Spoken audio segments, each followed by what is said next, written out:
mas nós temos a presença do Senhor conosco. E nós não podemos esquecer de que esse momento é um momento que nos traz à memória o sacrifício do Senhor Jesus e principalmente a ressurreição. Hoje, no domingo de Páscoa, nós comemoramos a ressurreição. Por causa da ressurreição do Senhor Jesus, é que nós estamos aqui, irmãos. Já pensou se Jesus não houvesse ressuscitado?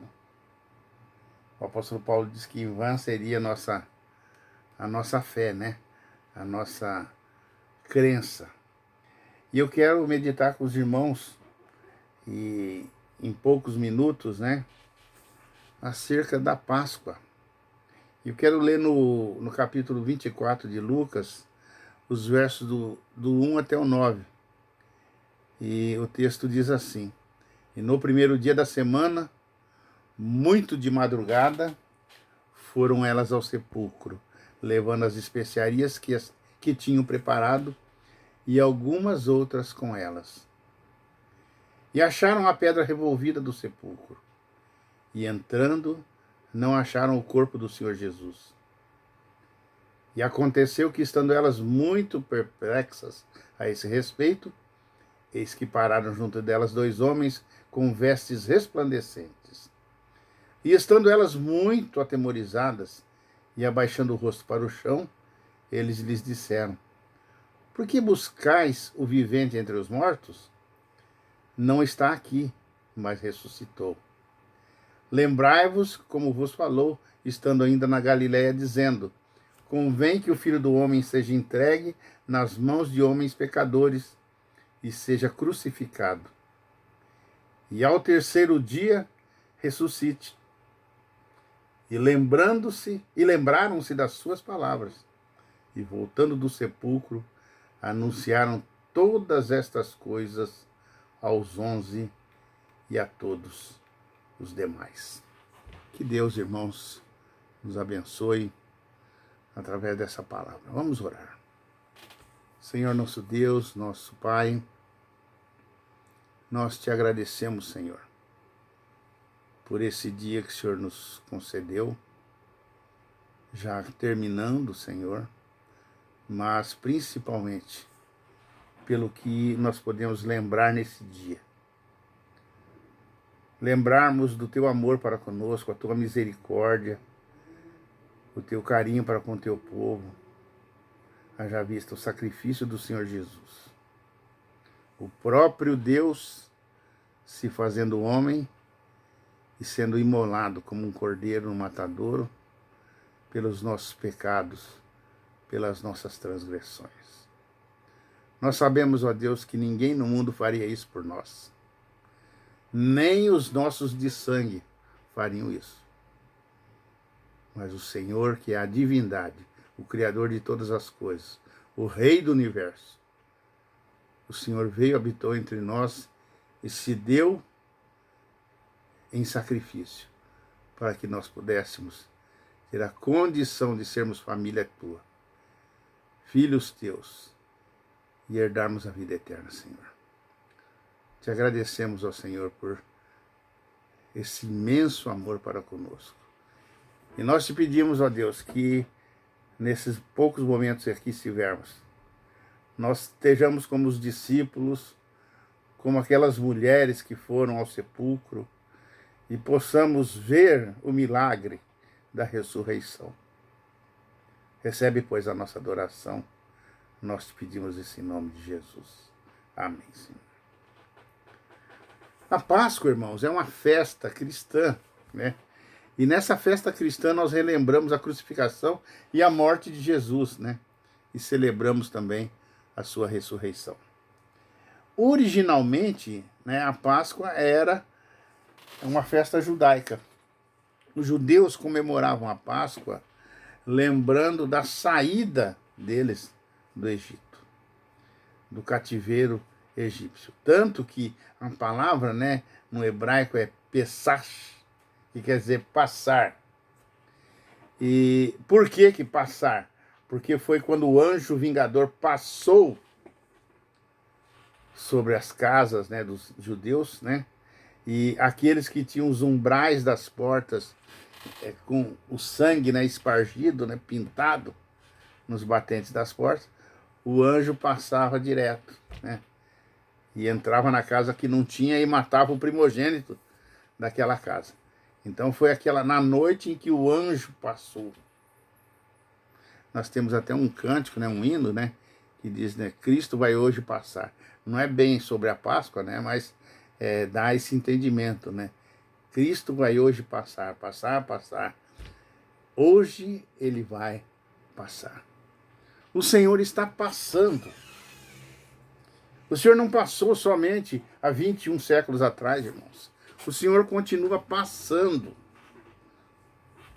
E não só passando, mas habitando nas nossas casas, nos nossos lares. E o que será que nós temos feito com esse Cristo? Os judeus, eles foram grandemente abençoados, porque naquela noite eles saíram e deixaram de ser escravos, já eram escravos há mais de 400 anos, né? Naquela noite em que o anjo passou, eles se libertaram daquela escravidão. E agora, irmãos, no cristianismo nós celebramos, lembrando que nós éramos escravos do pecado, estávamos amaldiçoados por causa do pecado. Porém, quando o anjo, né, o próprio Cristo, quando ele passou nas nossas vidas, ele nos abençoou, nos dando vida eterna, nos imortalizando. Esse pequeno trecho da Bíblia, né, ele dá a dimensão do grau da importância da ressurreição para a crença cristã. E eu até creio, irmãos, que essa festa nossa é a festa maior do cristianismo. Não existe festa maior do que a Páscoa. Nem o Natal, nem outras comemorações que nós temos, né?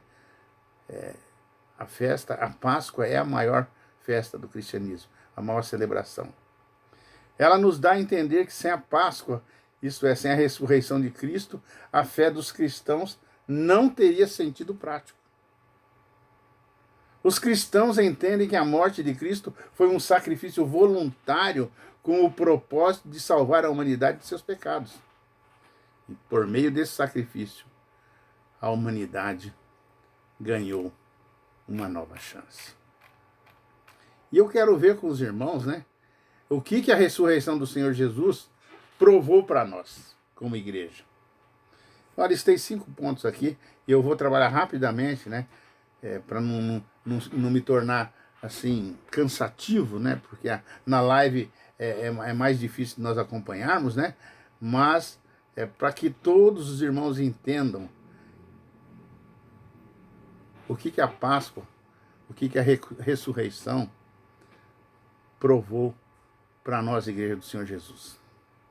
Em primeiro lugar, a Páscoa nos prova que Cristo é o Filho de Deus. Lá em Romanos 1,4, nós temos o apóstolo Paulo falando, e que mediante o Espírito de Santidade foi declarado Filho de Deus com poder pela sua ressurreição dentre os mortos. Jesus Cristo, nosso Senhor. A palavra designado, em outras traduções, né, declarado, ela define um limite, né? Ela fala de algo que tenha sido decretado ou nomeado. Jesus disse claramente que se eles destruíssem o seu templo, né, ou o seu próprio corpo, iria levantá-lo de novo. Lá em João 2,19 nós temos, Jesus lhes respondeu, destruam esse templo e eu o levantarei em 3 dias. Sua saída da sepultura, como todos os milagres feitos anteriormente, nos prova que ele era o Filho unigênito de Deus. E eu citei o texto de João 3,16, né? Porque Deus amou o mundo de tal maneira que deu seu Filho unigênito, para que todo aquele que nele crê não pereça, mas tenha a vida eterna. Então, em primeiro lugar, a Páscoa e a ressurreição, né? A ressurreição, principalmente, nos prova que Cristo é o Filho de Deus. Cristo é o próprio Deus, inegavelmente. Em segundo lugar, a ressurreição nos prova que todas as reivindicações de Cristo são verdadeiras. Nunca prometeu algo que não fosse capaz de cumprir. A Bíblia apresenta Cristo como a testemunha fiel e verdadeira. Lá em Apocalipse 3,14, nós temos, né, o anjo falando à igreja de Laodiceia, ele diz, né, ao anjo da igreja em Laodiceia escreva. O Senhor Jesus falando ao anjo, ao pastor da igreja de Laodiceia, né? Estas são as palavras do Amém, a testemunha fiel e verdadeira, o soberano da criação de Deus. Fiel aponta para a sua confiabilidade, enquanto que testemunha verdadeira fala da sua impecabilidade. Se o Senhor Jesus pôde realizar essa ressurreição como ele prometeu, então certamente podemos crer nele sobre quaisquer outras afirmações que faz. Nós temos um outro texto na Bíblia que diz, né, que Deus não é homem para mentir, e nem filho do homem para se arrepender. Portanto, nós podemos crer que Cristo, né, que a ressurreição, né, nos prova que todas as reivindicações de Cristo são verdadeiras. Em terceiro lugar, a ressurreição prova que a morte não pôde segurar a Cristo. O apóstolo Pedro disse sobre o assunto que era impossível Cristo ser retido pela morte. Lá em Atos 2,24, nós temos, mas Deus o ressuscitou dos mortos, rompendo os laços da morte, porque era impossível que a morte o retivesse. A ideia é que a morte não poderia conter ou dominar o Senhor Jesus Cristo. A morte não pôde dominar o Senhor Jesus, porque Jesus tem todo o poder. Mateus 28,18 diz ainda, né? Então Jesus aproximou-se deles e disse, foi-me dada toda a autoridade no céu e na terra. Jesus é o próprio Deus, irmãos. Ele tem toda a autoridade no céu e na terra. Portanto, nada pode segurar o nosso Salvador. O nosso Salvador pôde quebrar os grilhões da morte e do túmulo. A ressurreição também prova, irmãos, que Cristo tem o poder de nos salvar. Nós vivemos numa época, ou o ser humano ele vive sempre, né, buscando salvadores, messias, pessoas que vão mudar a vida dele. E é uma das coisas que nós temos que entender como igreja, irmãos, que a vida aqui na Terra é uma vida degradada, uma vida que já está condenada ao abandono, ao término, à destruição. O que importa para o crente, o que importa para o salvo, o que importa para o que crê em Deus e que conhece a sua palavra, é a vida eterna. E somente Jesus tem o poder para nos salvar e para nos dar vida eterna. Se ele pode trazer uma ressurreição física de si mesmo, então nosso Senhor pode trazer uma ressurreição espiritual ao pecador crente. A Bíblia diz que estamos nos lugares celestiais. Lá em Efésios 1,3, né? Nós vemos, né, o apóstolo Paulo dizendo, né? Bendito seja o Deus e Pai de nosso Senhor Jesus Cristo, que nos abençoou com todas as bênçãos espirituais nas regiões celestiais em Cristo. O mundo está nesse sofrimento, está nessa angústia, está nessa dúvida, porque não conhece Jesus.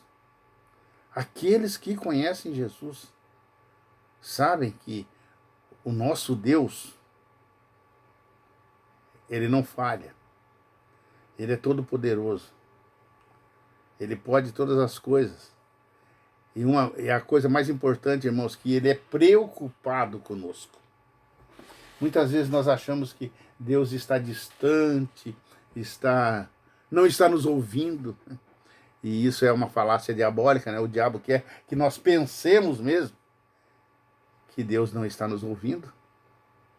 Ele sempre está nos ouvindo. Ele pode não responder aquilo que eu queira ouvir, né? Mas ele está ouvindo e ele vai sempre responder ao meu reclamo, à minha petição, ao meu clamor. E em quinto e último lugar, né, a ressurreição do Senhor Jesus prova que Cristo pode ressuscitar os nossos corpos também. A morte física está no rastro de todos os nascidos da raça de Adão. Se Cristo não vier em breve, muitos de nós teremos de enfrentar a morte física. No entanto, uma vez que Jesus venceu a morte, sem dúvida, ele pode nos ressuscitar. 1 Coríntios 6, 14, né? Nós temos o apóstolo Paulo dizendo, por seu poder, Deus ressuscitou o Senhor e também nos ressuscitará. Por isso, irmãos, que essa celebração é a maior celebração que nós temos na cristandade.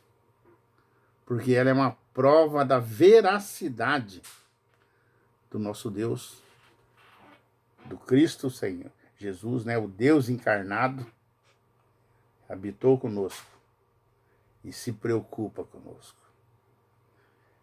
Muitas vezes nós olhamos para a Páscoa como um momento de tristeza, né?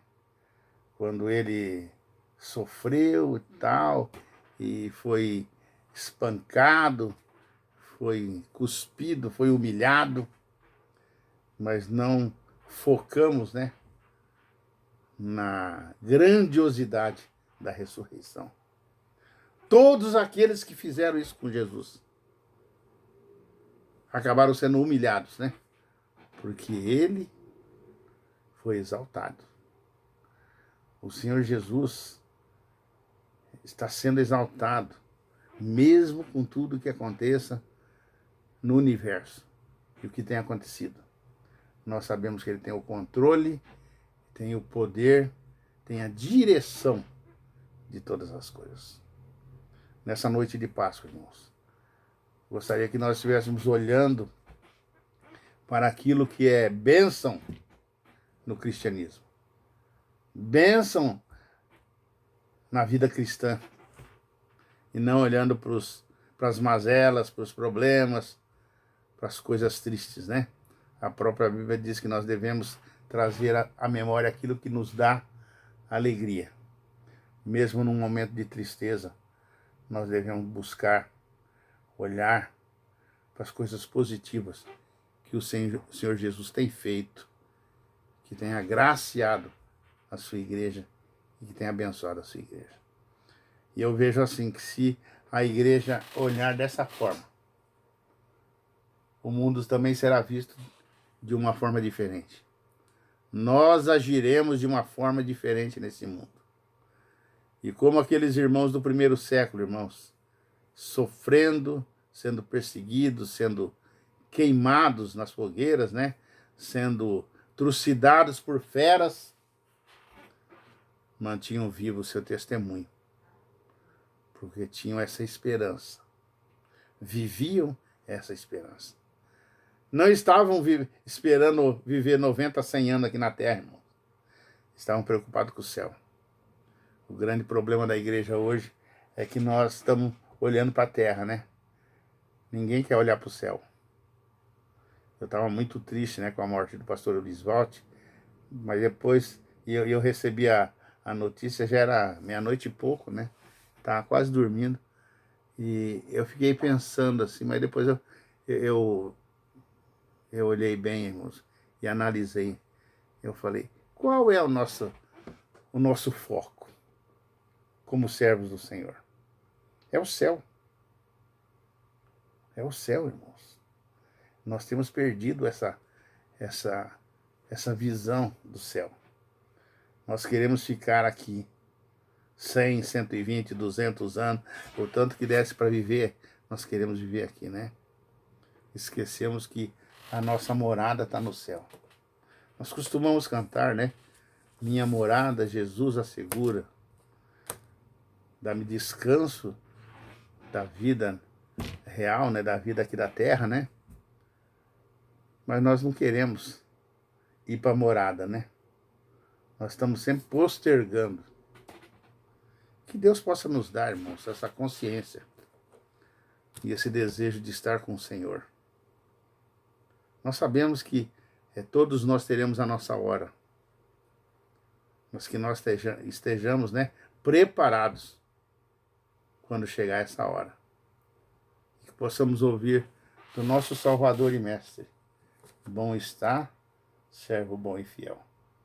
Foste fiel no pouco, sobre o muito te colocarei. Entra no gozo do teu Senhor. Que Deus nos abençoe. Nós ainda vamos ouvir um cântico. A irmã Cláudia vai estar louvando ao Senhor com um cântico. E logo depois nós estaremos encerrando o nosso culto dessa noite. Boa noite, irmãos.